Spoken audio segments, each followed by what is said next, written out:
successful, makikita dapat sa buhay mo ang devoted na tao. Amen.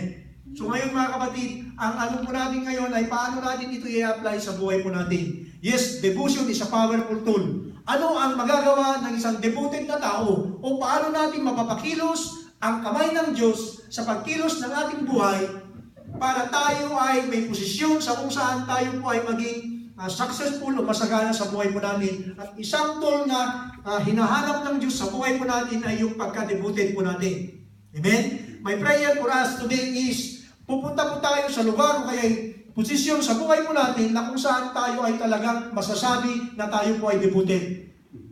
Amen? Ano bang ibig sabihin ng devoted? Ang devoted life will be a blessed life, mga kapatid. Hindi mo pwedeng sabihin, ako'y blessed without being devoted. Ganon din sa magiging successful po natin. Ang blessed life or ang devoted life, mga kapatid, is a blessed life or successful life. Ganon talaga ang makikita po natin sa buhay po natin. Amen. A devoted life will be a rich life in every way. Kung mayaman ka sa lahat ng area ng buhay mo, makikita dapat ang pagka-devoted mo na anak ng Diyos. Amen. Devotion means dedication. Amen. In anything we do, we are dedicated to it. Ilagay mo na kapatid, kahit sa natural na pananaw ng buhay mo. Lahat ang sinasabi kapag sinabi natin devoted ay lahat ng ginagawa mo natin kapatid ay dapat makikita yung dedication mo. O kaya ang salita pa ng devotion kapatid ay seal. May seal ka. Silos. Hindi selos ha. Seal. May init ka. Amen? Pwede rin natin sabihin fervent or fanatic. Kung minsan ginagamit mo natin ang fanatic sa negatibo. Pero pwede natin gamitin ang salitang fanatic kapatid. Tayo kapatid, nanonood po tayo ng calcio, tama? Amen. Meron tayong sinasabi na mga fans, okay? Sila po ay fanatic. Alam niyo po ang fanatic? Na kahit umuulan, napakalamig, nandun po sila. Bakit? Sila po ay devoted na fans. Kapag sinasabi mo kasing fans, kapatid, sila ay devoted. At saka emotional. Kung sila ay matatalo, sila po iiyak. Tama? At ganoon din kapag nananalo sila ay umiiyak dahil sila ay tunay na tipuso. Amen? Ganon ang ibig sabihin ng fanatic. Yun ang sinasabi natin, devoted. Ang mga tunay na tipuso, sila po ay devoted. Amen? Kung minsan po ay isinasakripisyo po nila ang isang bagay para lamang makapanood ng kalsyo. Yun ang tinatawag natin na mga devoted na tao. Because sila po ay tunay na tipuso. Okay? So sa ibang salita kapatid, ang tanong natin ngayon ay, ang tanong ko po ngayon sa inyo ay, ilalagay ko na ito sa buhay po natin. Tayo ba ay fan ni Jesus Christ? Tayo ba ay mga fans ni Jesus Christ, mga kapatid? Na kung saan tayo po ay devoted, na kung saan kahit umuulan, sa church nandun po tayo. Na kahit napakalamig kapatid, nandun po tayo sa church. O kaya kung may problema po tayo kapatid, dahil tayo po ay devoted kay Kristo, devoted po tayo sa gawain ng Panginoon, nandun pa rin tayo sa church. Can you say amen? Amen. Amen. Na kahit may problema tayo kapatid, ay hindi hadlang yon para tawagan mo si sister o brother para sabihin, come on, punta na tayo sa church. O kaya hindi hadlang yung kapatid dahil ako po ay devoted sa aking pananampalataya sa Diyos, hindi hadlang yon para mag-encourage po ako. Amen. So ngayon mga kapatid, kinakailangan po natin i-inventory ang ating mga sarili. Kapag nakikita itong pagka-devoted po natin as a Christian, mga kapatid, ang susunod na yan dyan ay yung pagka-success mo sa buhay. So sa ibang salita kapatid, wala pong shortcut sa pagiging masagana at successful na buhay ng Kristiyano. Ang dapat isang makita sa buhay po natin kapatid ay yung devotion, devoted. Amen? So, ibig sabihin, in the New Testament, ang salitang devoted kapatid sa Greko ay may dalawang word na nagamit. Number 1, to attend. A-T-T-E-N-D.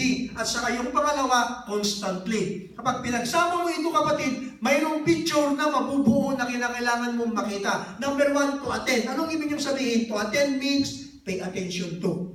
So, sa ibang salita kapatid, kapag devoted ka sa isang bagay, kinakailangan you need to pay attention talaga. With your all, lahat ng area ng buhay mo, attention ka talaga. At hindi lang yun, take seriously. Can you imagine, kapatid, ang salitang devotion, seryoso ka dapat. Amen? Maalala ko, nung nakilala ko po Sister Evelyn, ako po ay devoted sa kanyang panliligaw sa kanya. Ako ay seryoso. Amen? Na kahit pagod na pagod ako, pinupuntahan ko na kahit napakalayo po yung lugar. Na kahit hindi niya sasabihin sa akin yung telephone number niya, tatanungin ko sa kanyang mga kamag-anak. Kaya po, seryoso po ako, devoted po ako. At nung nangyari, nakita ko po yung success sa aking pagliligaw. Nung sinabi ng yes, nakita ko na kapatid, yun ang naidudulot ng isang devoted. Yun ay isang panliligaw po yun. Amen? Ang salita pang tumalo. Dahil devoted ako na pagliligaw, kapatid, sinusundan ko yan. Kapag tulungan niyo ako, kapatid. Amen? Sinusundan mo talaga, devoted ka eh. Amen? So sabi, ang isa pang constantly means continually devoting yourself. So sa ibang salita, ang devoted, kapatid, is susundan mo talaga, kapatid, na consistency. Consistent ka dapat. Na kahit hindi lang po kung good times, napupunta po tayo sa church.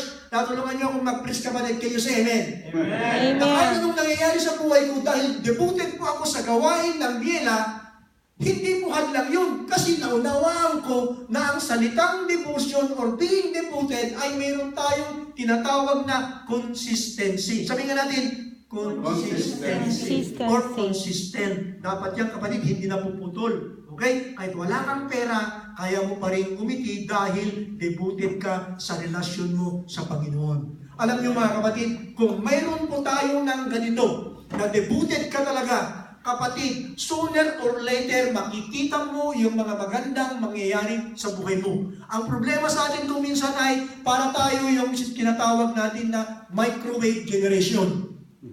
Gusto natin ng pabilisan.